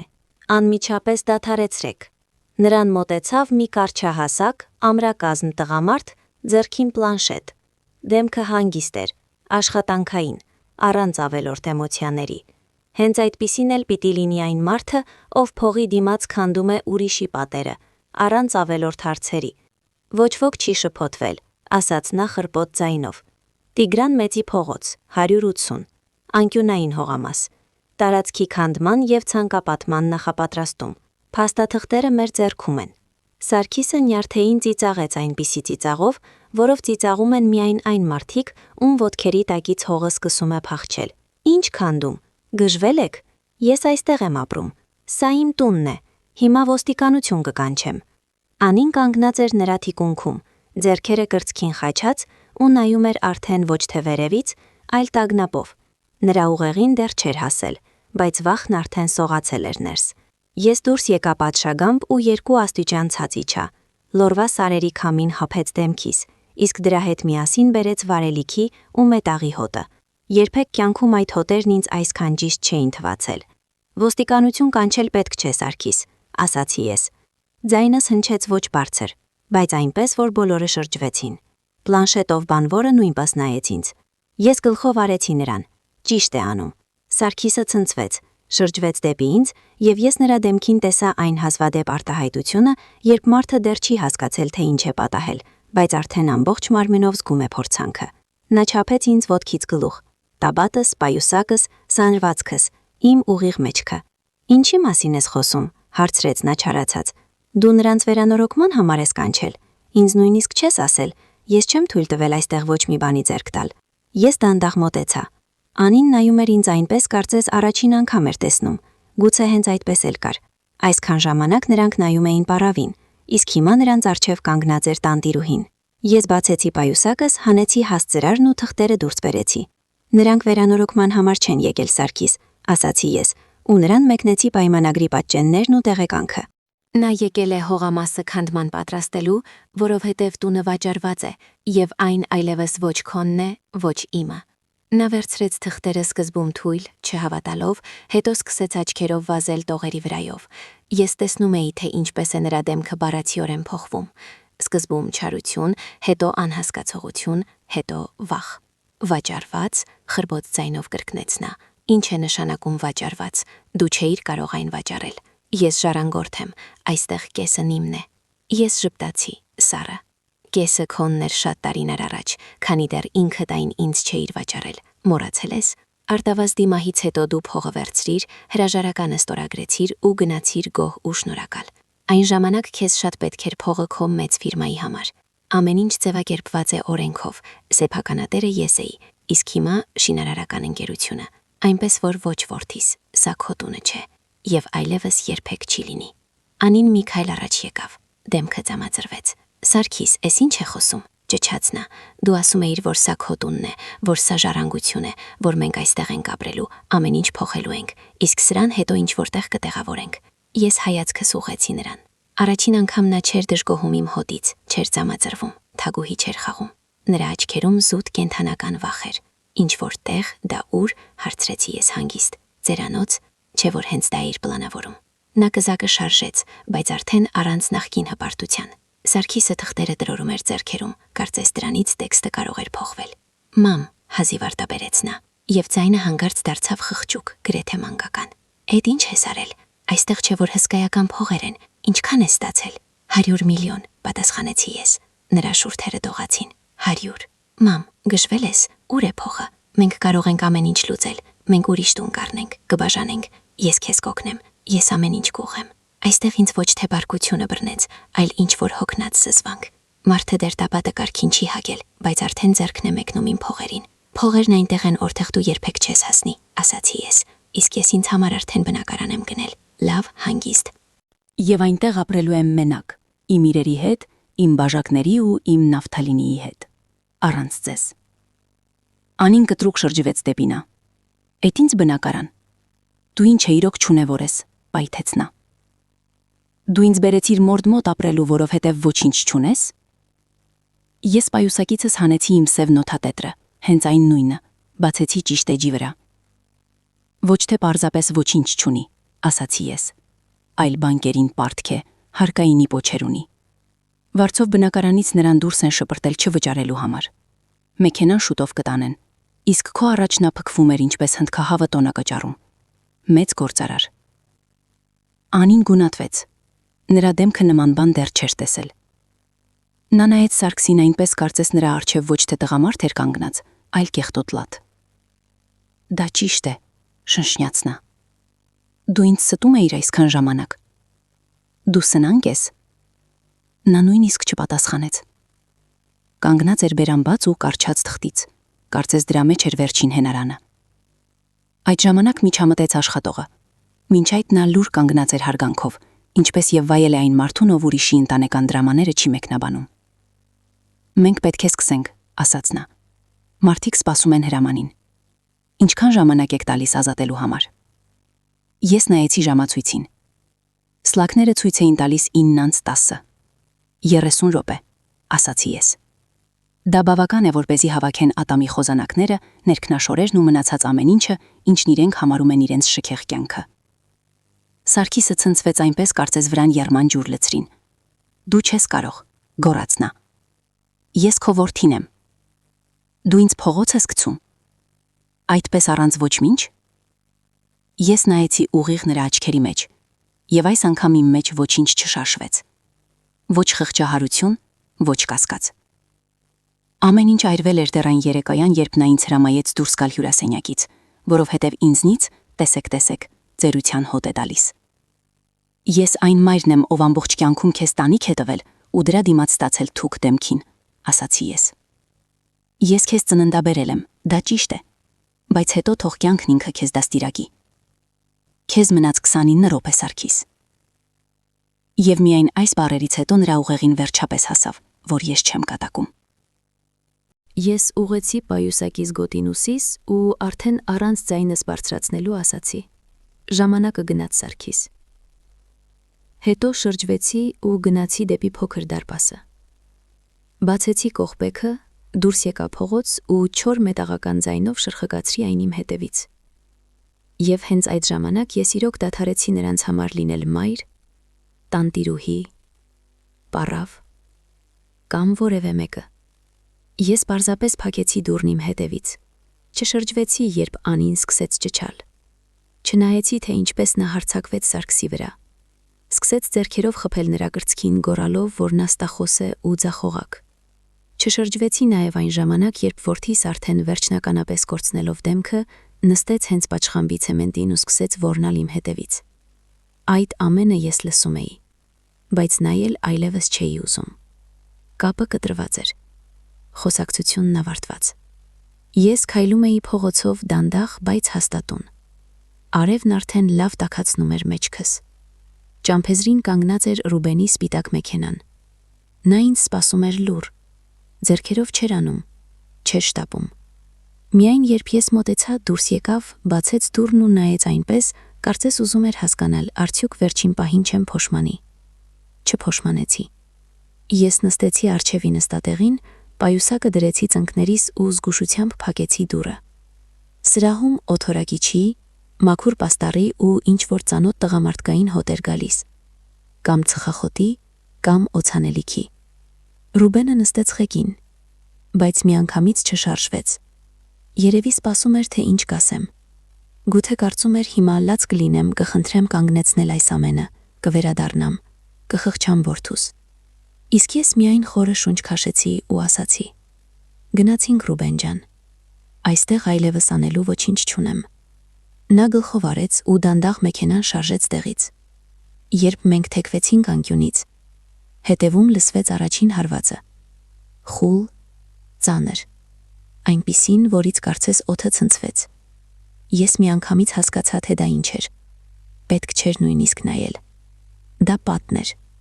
Հենց այն պատը, որ Նանին այդքան ուզում էր քանդել հանուն իր գեղեցկությանն ու տարածքի։ Դե ինչ։ Շինարարական ընկերությունը նրան նվեր արեց։ Անվճար։ Ռուբենը մի կարճ հայացք նետեց վրաս։ Զաբել հորաքույր։ Պետք չէ,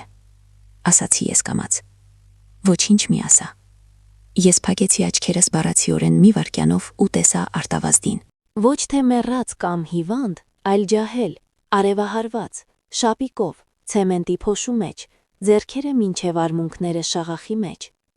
Ինձ թվում էր, թե այդ պահին ինձ ցավ կպատճառի։ Ի վերջո այս պատերը նա էր դրել իր ձեռքերով։ Մենք միասին այնտեղ ապրել ենք, ծերացել ենք, որդի ենք մեծացրել։ Ես կարծում էի, թե սիրտս հիմա կպայթի, բայց այլ կերպ ստացվեց։ Տունն ինձ այլևս ցավ չի պատճառում։ Ցավ պատճառում է անշնորհակալությունը։ Պատերը կարելի է քանդել, Արտավազդը աղյուսների մեջ չմնաց, նրա աշխատանքը փոշու չվերածվեց։ Նրա աշխատանքը վերածվեց իմ փողերի, իմ ազատության, իմ նոր կյանքի, հնարավորության այլևս ստորացում կուլ չտալու սեփական տանս մեջ։ Եվ երբ ես դա հստակ հասկացա, ներսումս հանգստություն տիրեց։ Այնպիսի հանգստություն, որը չէր եղել շատ ամիսներ։ Մինչև նոր տուն մենք հասանք կես ժամից էլ քիչ, բայց ինձ թվում էր, թե ես ոչ թե քաղաքով եմ անցնում, այլ մի ամբողջ կյանքի միջով։ Կողքովս անցնում էին փողոցներ, կանգառներ, տոպրակներով մարդիկ, սպասող ավտոբուսը, ինքնագլորներով տղաները, ինչ-որ կանայք, ակնոցներով, որոնք շտապում էին շուկա։ Աշխարհն ապրում էր իր կյանքով, ինչպես միշտ, իսկ իմ կյանքն այդ ժամանակ, դանդաղ, առանց աղմուկի, շրջվում էր դեպի մյուս կողմը։ Թաղամասը հանգիստ էր, խնամված։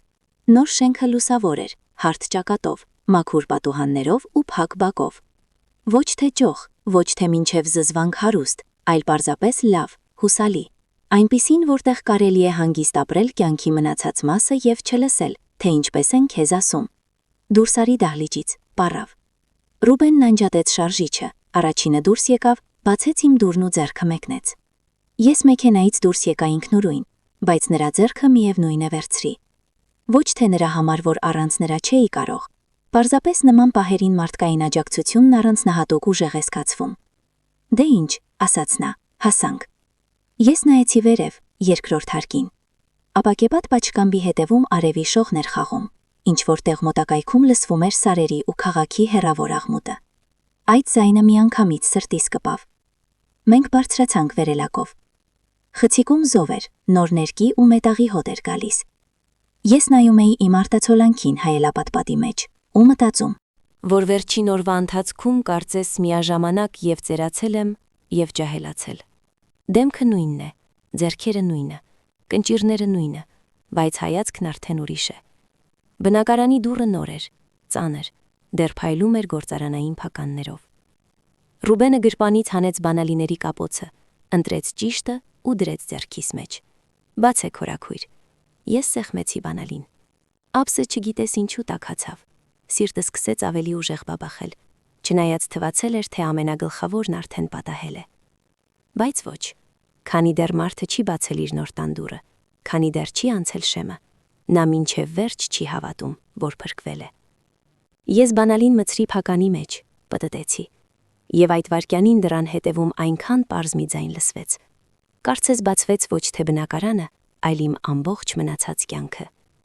Ես բացեցի դուռն ու առաջինը ներս մտա։ Բնակարանում լռություն էր։ Ոչ թե այն ծանր, ճնշող լռությունը, որը տիրում էր իմ տանը վերջին ամիսներին,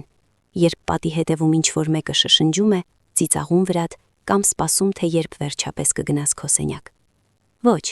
այստեղ ուրիշ լռություն էր, մաքուր, ազատ։ Այնպիսին, որտեղ մարդը նորից լսում է ինքն իրեն։ Նոր ներքին ու մաքուր հատակի հոտ էր գալիս։ Մի տան հոտ, որտեղ դեռ ոչ ոք չի հասցրել իր հետևից թողնել չարություն, սկանդալներ, կեղտոտամաններ ու ուրիշի լկտիությունը։ Պատուհանից թարմ օդ էր փչում։ Կարծես հենց կյանքն էր զգուշությամբ ստուգում, արդեն կարելի է ներս մտնել։ Ես մտա հյուրասենյակ ու կանգնեցի սենյակի մեջտեղում։ Արևի լույսը լայն շերտերով ընկնում էր հատակին։ Պատշգամբը ապակեպատ էր, եւ ապակու հետևում երևում էին Վանաձորի կանաչ սարերը։ Խոհանոցը մաքուր էր, լուսավոր պահարաններով։ Ոչ մի պիցայի տուփ, ոչ մի օտարոծանելիք, ոչ մի կեղտոտ բաժակ լվացարանում։ Եվ ամենակարևորը, ոչ ոք ինձ չէր նայում այնպես, կարծես ես այստեղ ավելորդ եմ։ Իմ 3 տուփերն արդեն պատի մոտ էին։ Ռուբենը, երևում է, ամեն ինչ ներս էր բերել, ինչպես խոստացել էր։ Նա կամաց ներս մտավ իմ հետևից, պայուսակը դրեց դրան մոտ ու ասաց. «Դե վերջ հորաքույր Զաբել, տեղավորվեք, ես ձեզ չեմ խանգարի։ Եթե ինչ-որ բան պետք լինի, ես կողքի շենքում եմ»։ Ես գլխով արեցի։ Բարերը կոկորթումս խցանվել էին, նույնիսկ ոչ թե արդյունքներից։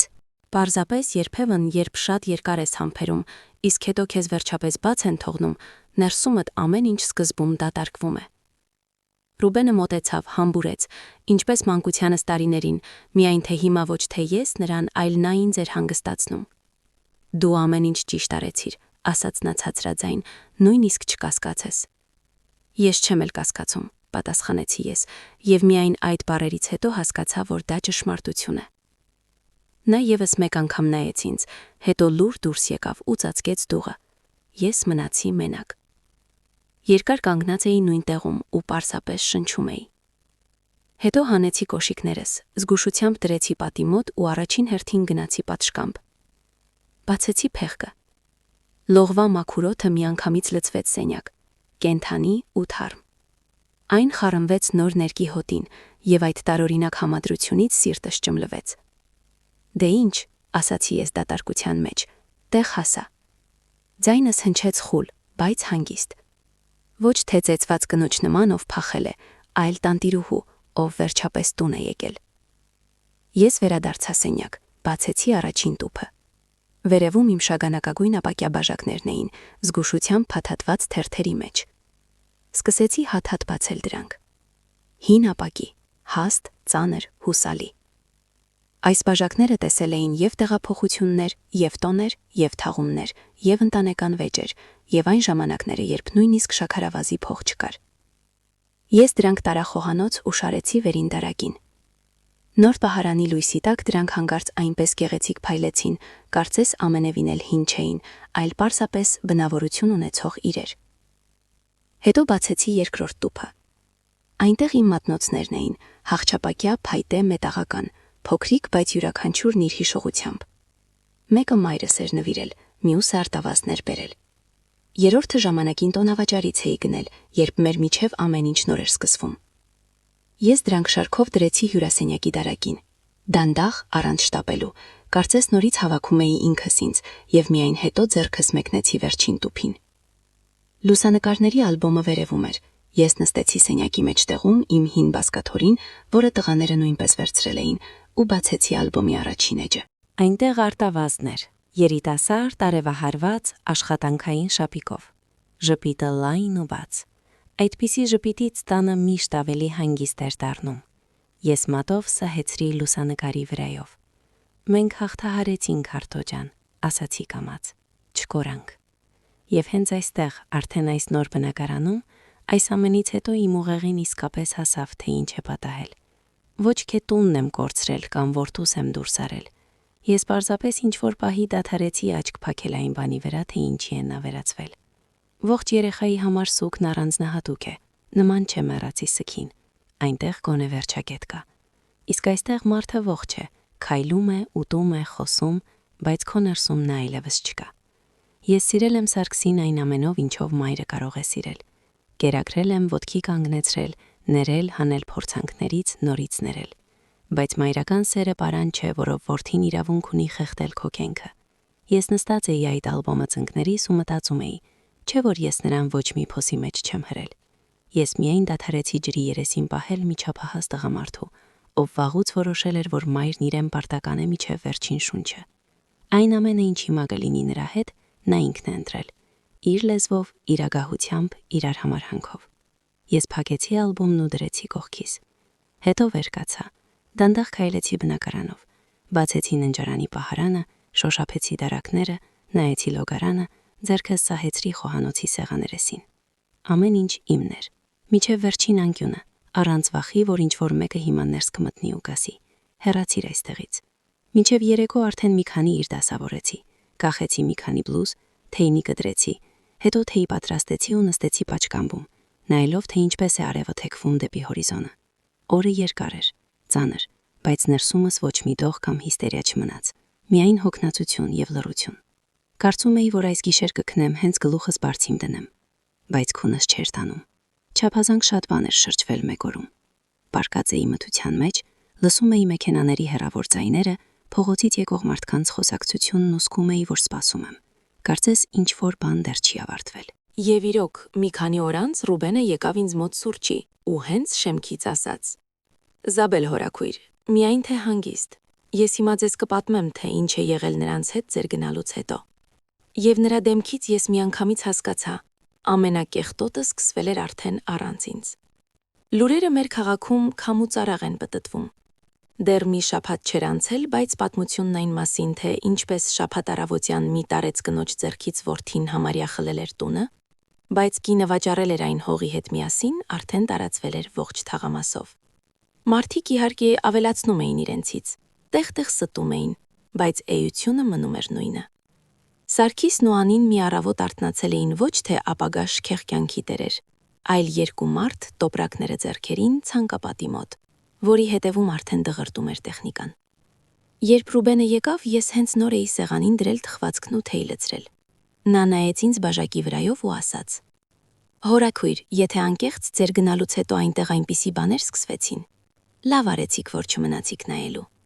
Ես ոչինչ չպատասխանեցի, Միայն շաքարամանը մոտեցրի նրան ու գլխով արեցի, որ պատմի։ Անին, սկսեց նա, երկար չդիմացավ։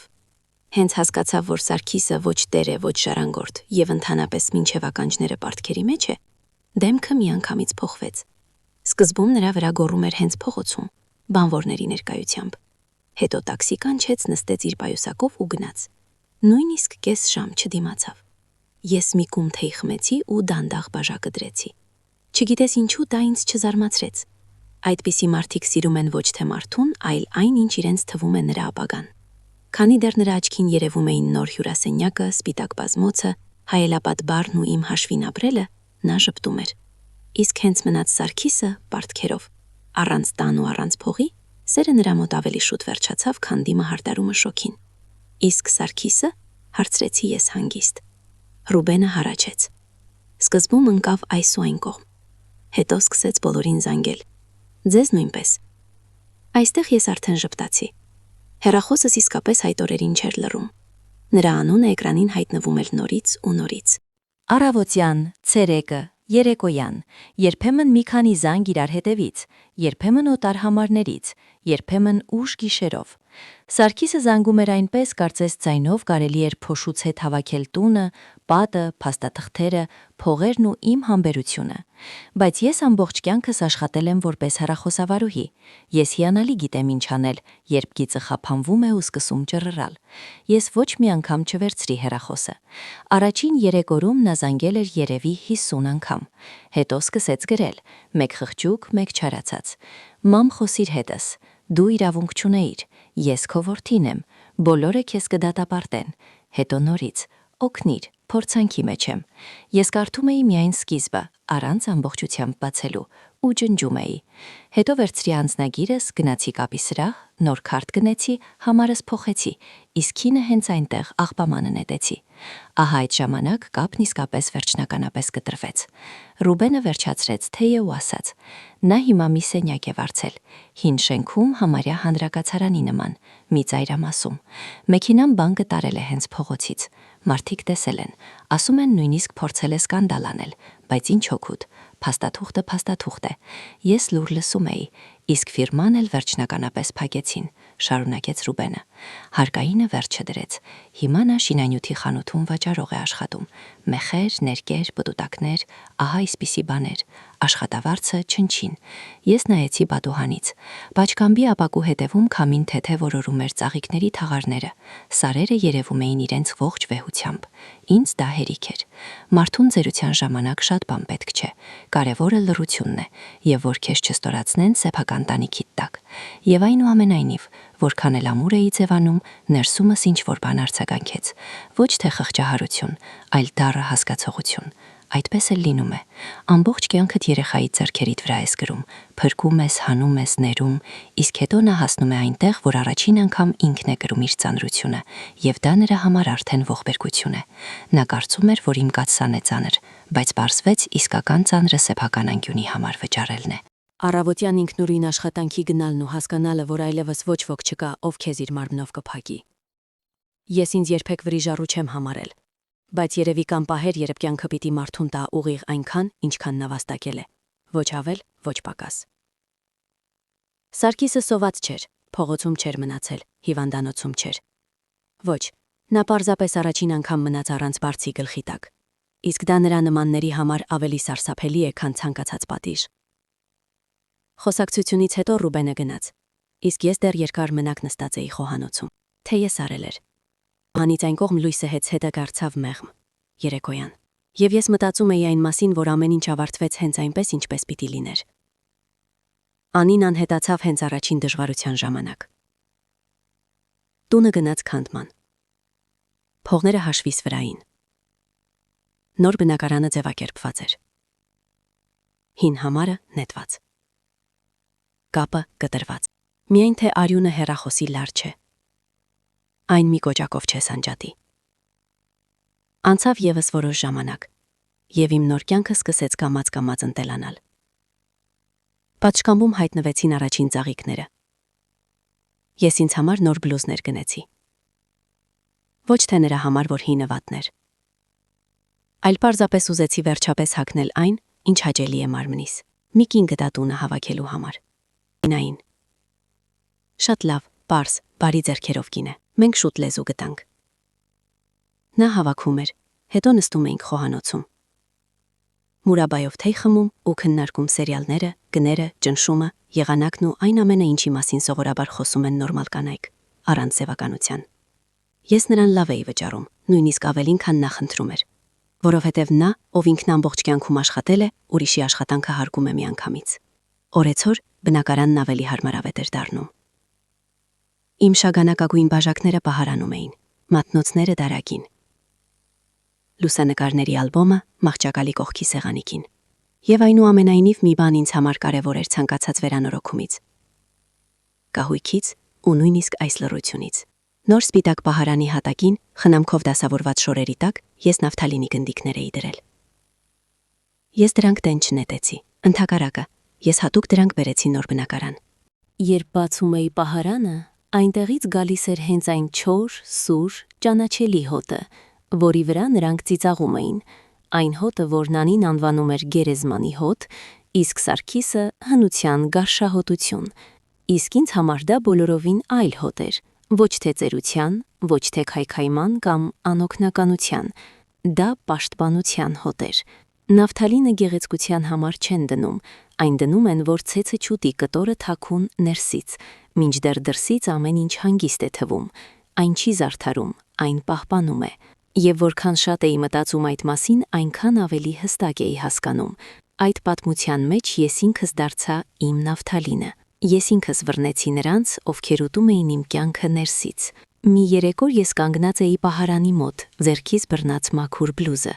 Զգում էի այդ հոտն ու հանկարծ հասկացա, որ հենց դրա մեջ է իմ մասին ողջ ճշմարտությունը։ Նրանք ուզում էին դա դարձնել ծաղրանքի առիթ, բայց ստացվեց այնպես, որ հենց դա դարձավ իմ հաղթանակի նշանը։ Եվ այդ րոպեին ես վերջապես որոշեցի ազնվորեն նայել իմ կյանքին, առանց Սարգսի, ոչ թե որպես ողբերգություն, այլ որպես ազատագրում։ Միայն թե դա մինչև վերջ ընդունելը շատ ավելի դժվար էր, քան տունը վաճառելը։ Դա մինչև վերջ ընդունելն իրոք ավելի դժվար ստացվեց։ Երբ ամեն ինչ պտտվում էր, երբ պետք էր թղթեր ստորագրել, փողերը հաշվել, տուփերը հավաքել, դեմքս պահել բանվորների, Սարգսի ու հենց ինքս իմ առաջ, ես պարզապես ժամանակ չունեի ամեն ինչ կարգին զգալու համար։ Ես գործում էի սառնասրտորեն, հստակ, առանց ավելորդ բառերի, ինչպես հեռախոսային կայանում, երբ լամպերը հերթով թարթում են, իսկ դու իրավունք չունես շփոթվելու։ Բայց հետո, երբ նոր բնակարանում լռություն տիրեց, երբ իրերն իրենց տեղն ընկան, երբ Դինան լվաց հատակներն ու գնաց, իսկ թեյնիկը երեկոյան սկսեց եռալ միայն ինձ համար, ահա այդ ժամանակ եկավ իսկականը, ոչ թե թեթևացումը, այն ավելի շուտ էր եկել, այլ փոթորկից հետո տիրող լռությունը։ Առաջին շաբաթներին ես դեռ ցնցվում էի դրան զանգից, թվում էր հիմա շեմքին նորից կհայտնվի Սարգիսը, սկզբում չարացած, հետո խղճուկ, հետո իբր թե զղջացած։ Ես ինձ բռնացնում էի այն մտքի վրա, որ ականջ եմ դնում աստիճանների վրայի քայլերին։ Վերելակի մոտի ձայներին, շքամուտքի ամեն մի անծանոթ հնչյունին։ Դա վախ չէր, այլ ավելի շուտ զգոն ապրելու հին սովորություն։ Երբ մարդը երկար ժամանակ ապրում է ստորացման մեջ, հետո դեռ երկավ չի հավատում, որ հիմա կարելի է պարզապես թեյ լցնել ու ոչ մեկից չվախենալ։ Բայց ժամանակն իր գործն անում է։ Այն չի բուժում, ինչպես սիրում են դատարկախոսել։ Ոչ,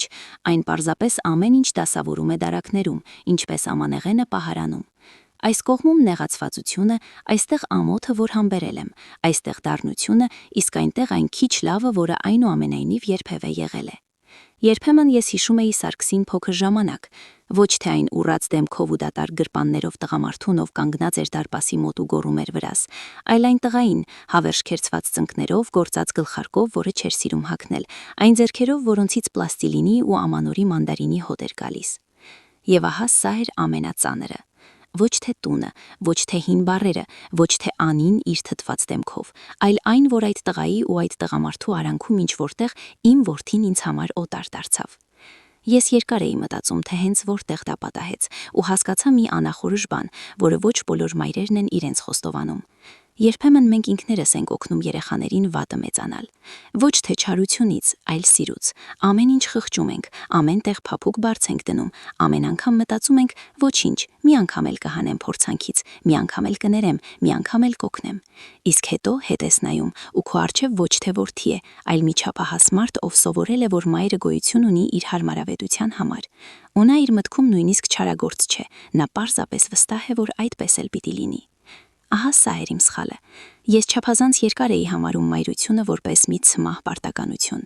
Կարծես եթե ծննդաբերել ես, ապա հիմա պարտավոր ես մինչև վերջին օրդ հասկանալ, արդարացնել, փրկել, համբերել։ Բայց դա ճիշտ չէ։ Մայրը պարտավոր չէ լինել դռան շեմքի փալաս, պարտավոր չէ տալիս տունը, իր փողերը, իր նյարդերն ու իր ծերացած մարմինը ուրիշի լկտիությանը միայն այն պատճառով, որ երբևէ այդ մարդուն լույս աշխարհ է բերել։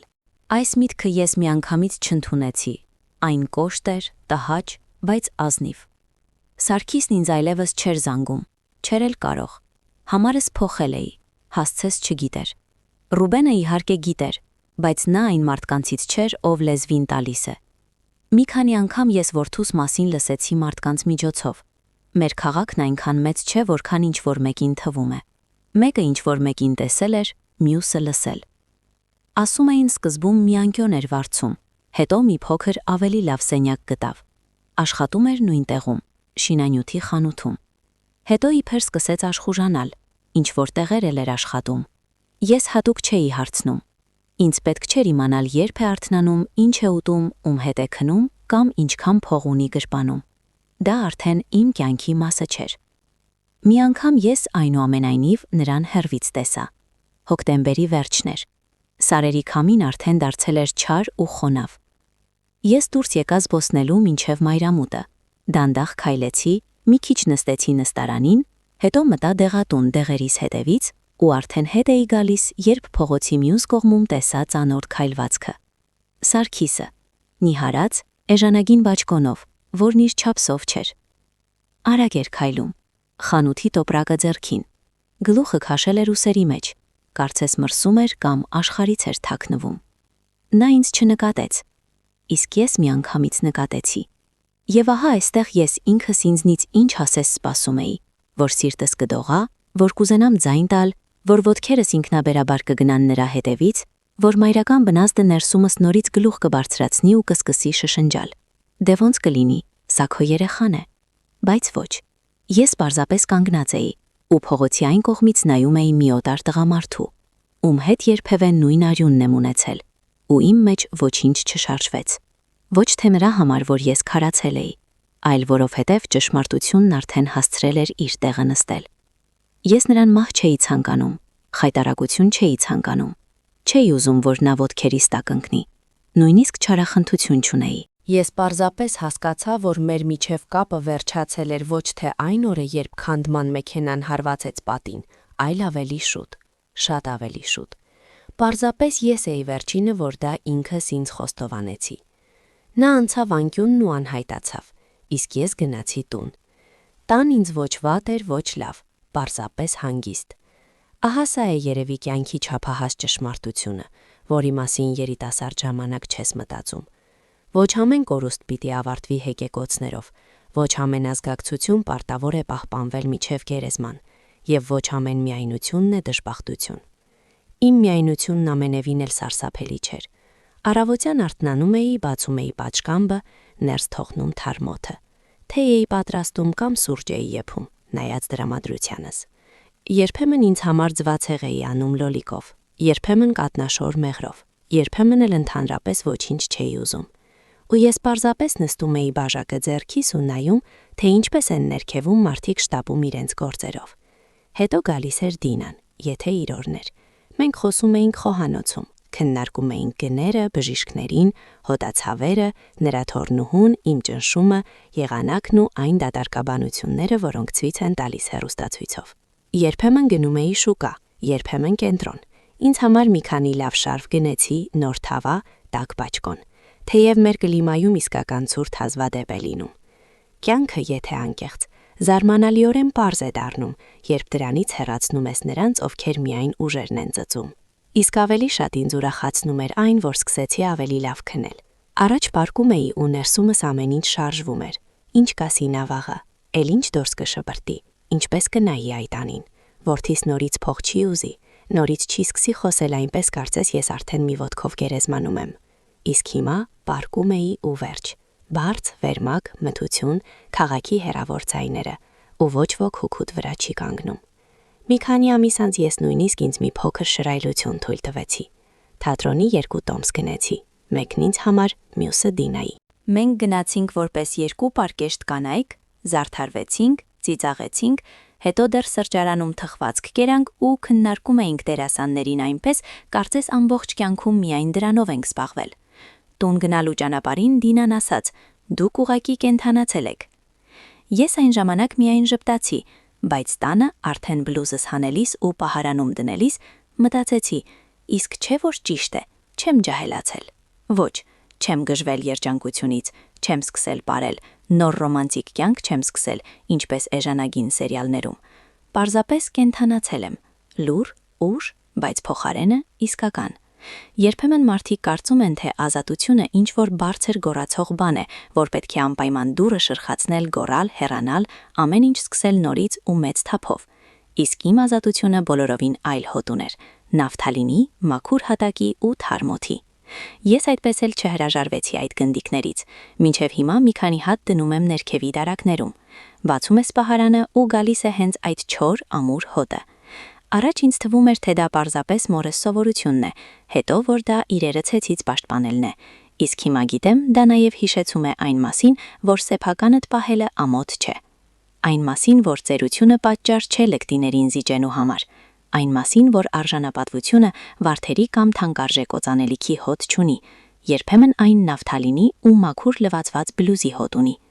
Գարնանը երբ տաքացավ, ես պատշգամբ հանեցի նոր թաղարները, խորթենի տնկեցի, ռեհան ու եւս մի քանի ծաղիկ, որոնց անունները միշտ մոռանում եմ։ Նստեցի իմ հին գասկաթորին, որն այդպես էլ ինձ հետ տեղափոխվեց, իմ շագանակագույն բաժակի մեջ լիմոնով սառը թեյ լցրի ու երկար նայում էի սարերին։ Արևն արդեն մայր էր մտնում, բայց ոչ հանդիսավոր, ոչ ինչպես կինոյում, սովորականի պես, երկինքը ոչ թե ոսկեգույն էր, այլ գունատ, քամին ոչ թե քնքշորեն էր փչում, այլ մի քիչ խոնավ։ Ներքևում ինչ-որտեղ մեքենան կարճ ազդանշան տվեց։ Հարևանուհին պատշգամբում գորգներ թափ տալիս, երեխաները ինչ-որ բանի շուրջ վիճում էին բակում։ Սովորական կյանք, եւ հենց այս սովորական րոպեին ես հանկարծ ինձ զգացի իմ տեղում։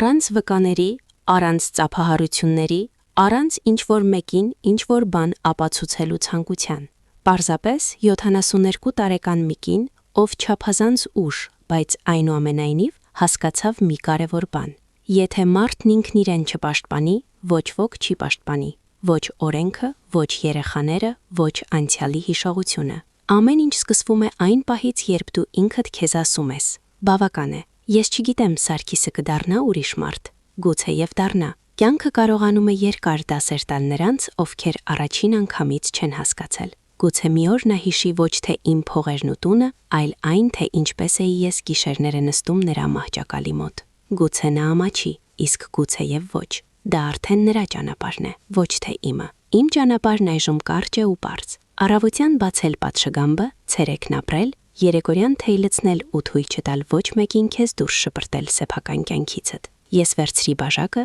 մի կում արեցի ու ականջ դրեցի։ Սենյակում թարմոթի հոտ էր, պահարանից հազիվ նկատելի նավթալինի հոտ էր գալիս։ Եվ ես հանկարծ մտածեցի, որ իմ ամբողջ կյանքի ընթացքում ավելի ազնիվ հոտ չեմ իմացել։ Այդպես էլ ապրում եմ մենակ, բայց առաջին անգամ ոչ միայնակ։